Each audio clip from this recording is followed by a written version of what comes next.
Good morning, good afternoon, or good evening, wherever you might be listening to the podcast from. Welcome back to another episode. It is, of course, the 2025 Austrian Grand Prix review, in which, around the Red Bull Ring on a particularly hot weekend, it was Lando Norris to take victory in Spielberg ahead of his teammate Oscar Piastri and Charles Leclerc in third, in what was a very dramatic, I suppose, tense yet exciting battle between the two McLarens around the Red Bull Ring. It does also mean that it is Lando's third win of 2025, and he is slowly but surely catching up to his teammate in the prized first position in the championship. Of course, there's a lot to talk about from the Austrian Grand Prix. This is a double header, so I need to get this video out quick. But I think, to be fair, let's just go straight into it, because there's no better place than to start in the present. I think the biggest talking point from the Grand Prix, if there was one takeaway which I remember from the race, it would be, of course, the first 20 laps of the incredible battle we had between both McLarens. Of course, Lando on pole by half a second was going to be a difficult task for Oscar Piastri to kind of break down in third position, but as we've seen time and time again with Oscar Piastri, he managed to make the move work. He managed to on Leclerc in turn one, and there was a safety car which we'll get into later, but by, I suppose, after lap 4, lap 5, when the safety car was, it was game on at the top, which Piastri is very good at. He is very clinical. He can execute superbly well, which is probably what he has on compared to Norris. That little bit of that edge allows him to, I suppose, be winning races. And I mean, it proved today. On Sunday, he knew that Leclerc was going to be a pain in his backside. He had to make sure that he got past him, which he did. He saw Leclerc get boxed in turn one, so he thought, I'll go around the outside, I'll make the move work. And by lap 5, after the safety car, he was right on his teammate's backside, which was something he had to do.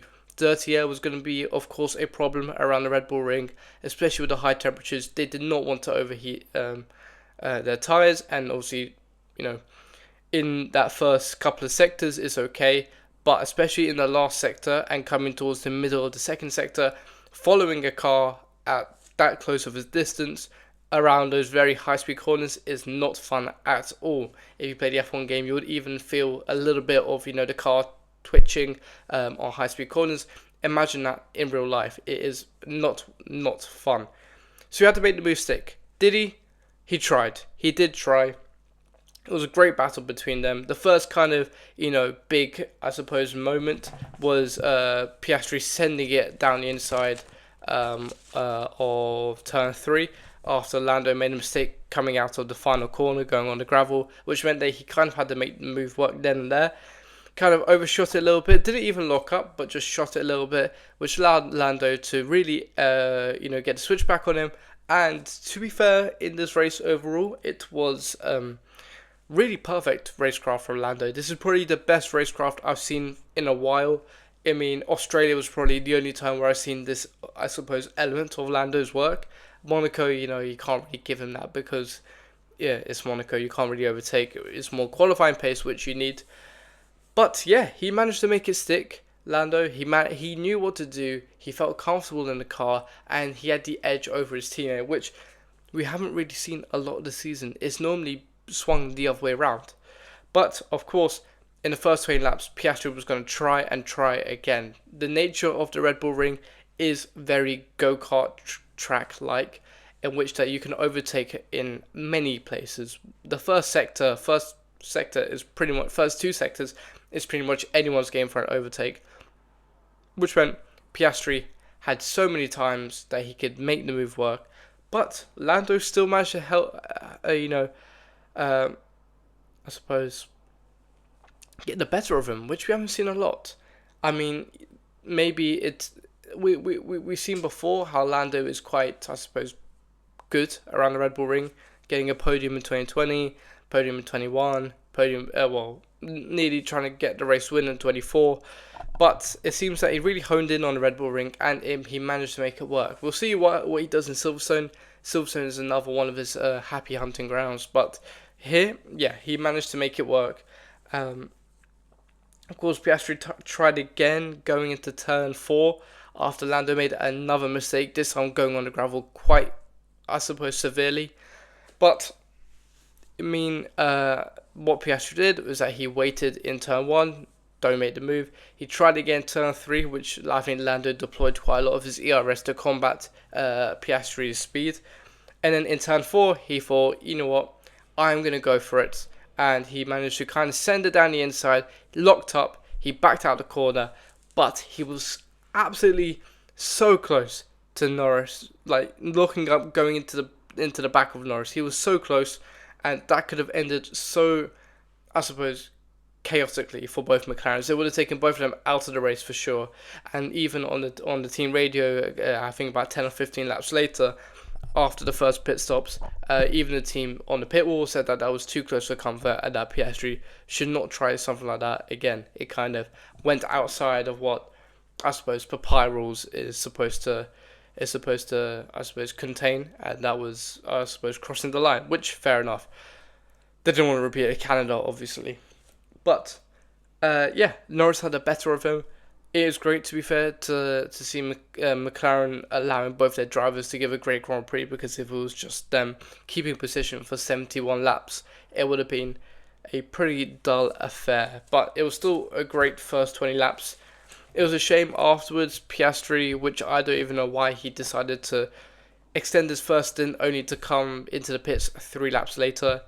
And then on the second stint, he kind of closed that gap again. But then on the third stint, instead of trying something different, he pretty much pitted a lap after Lando. And then, you've got the back markers around such a short circuit. It was always going to be difficult for Piastri to try and weave through the back markers to try and launch a really straightforward attack on Norris. But still, Norris seemed to be quicker, even though Piastri did have the fastest lap. But at the same time, it's whoever comes on top step of the podium that counts, and he managed to make it work. This was a very, I suppose, critical race for Lando, because if he didn't win here, it was going to be, if he didn't win from pole today, on Sunday, it would have been, I suppose, mentally a little bit of an obstacle for him, because imagine you're in first and your teammate down in third manages to win the Grand Prix. Regardless, he managed to make it stick. He's only 15 points behind his teammate in the championship, so it is definitely game on in that sense. I suppose we also need to talk about the turn 3 collision between Antonelli and Max Verstappen, and how pretty much the incident there kind of sets a bigger picture for Max Verstappen, in that realistically his title hopes have been dashed. 50 odd points behind now, Piastri and Lando in the championship, Russell catching up to him in 4th. It seems that Verstappen will not be retaining his number 1 car. He will be going back to 33. And it's a bit of a shame.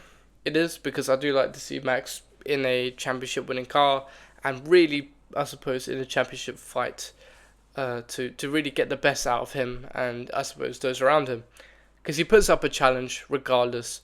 But it seems as Antonelli veered into the side of Verstappen into turn 3 after losing control and going straight into him like a bowling ball, it was pretty much game over for Verstappen in the championship. He even said in the media, don't put me in that championship contention anymore, it is done. Because if you look at it, it is halfway through the season now, and I mean, he will be, I suppose, upset, but I mean, it really does paint a bigger picture of what the future has for him. Will he stay at Red Bull? Will he leave Red Bull in 26? I suppose the rumours now, I mean, they've been circulating for a while, but now they've picked up a lot more traction with Red Bull being so poor, with Mercedes now not offering Russell a new contract. It does seem that Verstappen will be at least being enticed by Toto Wolff, but that doesn't mean that he will sign straight away. If you look at it though, looking into 26, it is a championship form. It is an engine formula. Ford will probably not have the upper hand compared to someone like Mercedes, a well-known team in the engineering, I suppose, sphere. So you put your bets on someone like Mercedes to have a powerful car next year. You also got the likes of Aston Martin willing to pay 400 million euros a year just to have Verstappen's name on that car. I mean, I think Lawrence Stroll will drop his son for Max Verstappen. If you look at it as well, you put Stroll in the in World Endurance Championship for Aston Martin because they're entering that next year. So it's not the be or end all, I suppose. But I will be confident in saying that Verstappen is not happy at Red Bull. Who would be? You are probably one of the worst teams on the grid currently. Your teammate cannot even score a point, and you don't see a future. If you don't see a future with your team, I think that is a good sign to leave, because 2026 will be, for at least the next 4 or 5 years, quite big in that sense. So yeah, it'll be interesting to see. Sauber, I'll say, I want to talk about from the Austrian Grand Prix. Why? Because they scored points, double points. Bortoleto had a fantastic race, qualified P8, finished P8. Fantastic race, 4 points on the board for him. Very very happy. I'm happy because it was a long time coming, and to beat his teammate quite heavily, I suppose, in qualifying, P8 down to I think P19 possibly, is a great sign to show that he does have the capability and that he does deserve to be in Formula One. His teammate also came back from, I think it was 19th to 10th on the grid, or 9th actually. It might have been he finished P9. Another great job by Hulkenberg, and now Sauber move up in the championship, which is, I suppose, for a team that wasn't really concerned about this year, something to really smile about. And Sauber look, with their new upgrade, fairly strong now. 2-3 points performances, point scoring finishes for them in a row. Spain, Canada, and now Austria. So hopefully they can continue that. I suppose momentum into Britain. On the other hand, you've also got the Red Bull dynamic, which I will say is quite interesting, because you have had in Red Bull's home Grand Prix, the sister team, the junior team, the team that is supposed to be, I guess the team that plays second fiddle to Red Bull, outscore Red Bull on home soil. Lawson finishing P6, his best ever performance in Formula One, whilst Hajar finishes P11, just outside points, and Tsunoda is down in P15, P16. After a very eventful Grand Prix, Tsunoda didn't get out of Q1, had a poor start, managed to crash into Colapinto, managed to get a penalty for that, and yeah, pretty, I suppose, shambolic first home Grand Prix for Red Bull. And it does prove that car without Verstappen is absolutely worthless. If you had Verstappen out, then pretty much what's the point of really going to these races if you're Red Bull? Considering that they won 2 years ago, they won pretty much everything. Even a year ago, they were still competing for wins. Now to be down in a DNF and a P18 in their home race really does say a lot about that car. And without Verstappen, they would be last in the championship, which is quite, I suppose, quite telling in that sense, to be fair. And yeah, they do need to knuckle down on the car. I think they've given up for 25. This is going to be more of a restructuring year, like many teams are doing if they're not doing well. But I mean, with Ford, I wouldn't have my hopes set high on Red Bull doing well next year, while Verstappen wants to leave. Mercedes also had a poor weekend in Austria, compared to winning the Grand Prix by without the safety car, a fair amount margin last time out. In Austria, they struggled. It was down to heat, I know, but I mean, pretty much F1 races everywhere in the summer, so that is pretty much a pain in the backside. There's only going to be a couple of races where Mercedes are going to be doing, I suppose, winning, which is going to be probably Canada, Britain, and Las Vegas, where it's fairly cooler compared to other conditions. And yeah, I mean, to finish, P5 at a DNF wasn't the best weekend for them. George Russell, nearly 50 seconds off the race win, is shows also how, I suppose, fragile these cars are. It takes one little change in the environment and they could be really struggling that much, which means that the competition is close, but also, I mean, for a team, you want to be consistently at the top. But saying that, heading into Britain, they will be looking to win because, I suppose, they it's quite cool. It's supposed to be raining, which also does help. The temperatures drop severely, and I guess they'll be enjoying that a lot. Let's go for predictions. If I turn back the pages in my notebook. Okay, qualifying, I said Verstappen to be on pole position. That did not happen. Piastri to be second, he came third. Russell to be third, he came... where did Russell qualify? I think P8. P6. Lando to be fourth, he finished P1. He got pole. Leclerc to be fifth, he came second.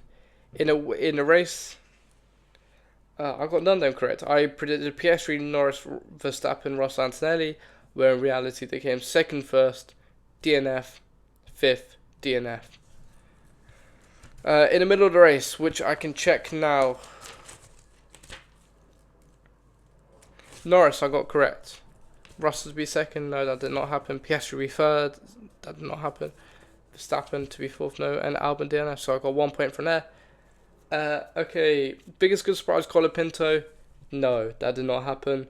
Biggest flop, Ferrari, no, that did not happen. They had a fairly good weekend. Those upgrades seem to be working somehow.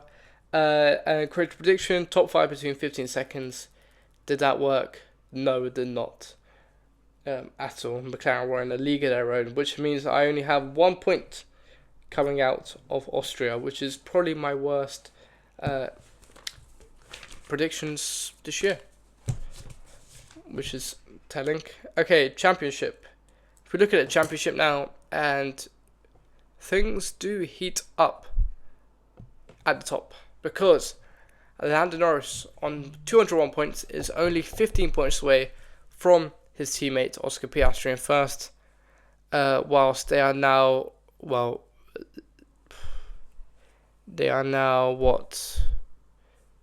45 points away from 46 points away from Verstappen in third, as Russell is closing in with only 9 points in between him and Max Verstappen.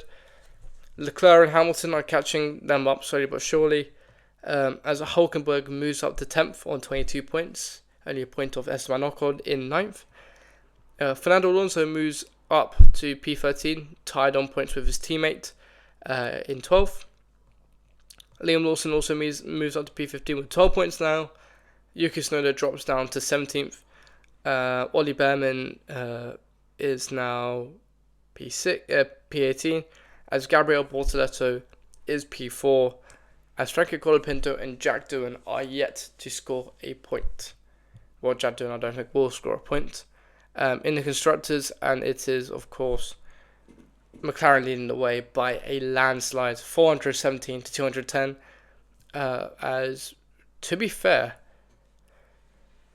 Williams really could have closed. I mean, I still don't think they would have closed up, but Red Bull Racing are dropping back further and further, with them now on 162 compared to Mercedes 209. Ferrari and Mercedes are separated by only 1 point, as Racing Bulls move up to P6 on 36 points. Alpine drop down to P10 on 11 points, and Sauber are now on 26 points, 2 from Aston Martin, and 15 points now ahead of Alpine in 10th.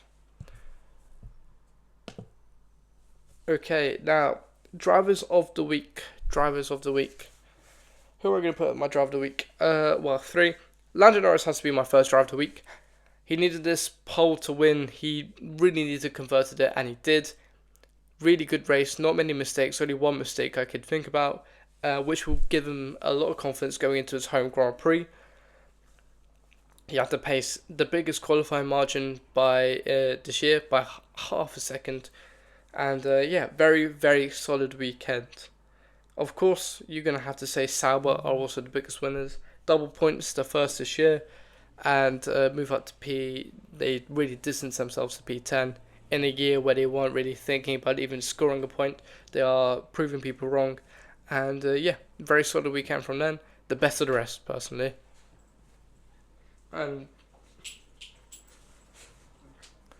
And I would say, so yeah, Lawson did have a very solid weekend. Oh wait, am I talking about Lawson? Yeah, Lawson. Talk about Sauber. Lawson qualified P6, finished P6, highest performance ever in that RB. Really proved people wrong, and yeah, very happy for him, to be fair. Beat Hajar, which he hasn't really done. He hasn't really found the form that Hajar has been able to do, and so yeah, very good weekend. Now for the flops of the week and Red Bull. Red Bull have to be the first one. Poor in qualifying, so they couldn't get out of Q1. Poor in the race, Verstappen DNF, Sonoda down in P17 or whatever. So yeah, on home turf, this is probably one of the only times where they haven't scored a single point. And a lot of the Austrian fans will be leaving Spielberg very unhappy about that. Shows how much the car is really in a poor place. Mercedes also DNF in the P5, considering that they got a double podium last time out in Canada with a win. Really does show that that car does not like the heat. And yeah, Britain should be a better weekend for them. We saw that last year, so I wouldn't be too disheartened with that. Williams as well. God, Alex Albon's probably had the worst luck in the last three races. A back-to-back DNF just from mechanical faults.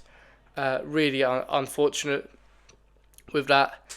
And yeah, God, just signs as well. Couldn't really get into gear. No, he got into gear. He couldn't get out of gear one, and yeah, brakes caught on fire in the pit lane. So a DNS and a DNF is not what you want in a Grand Prix. Well, I think that wraps up a short but sweet Austrian Grand Prix review. Make sure to like and subscribe, and have a simply lovely day. Goodbye.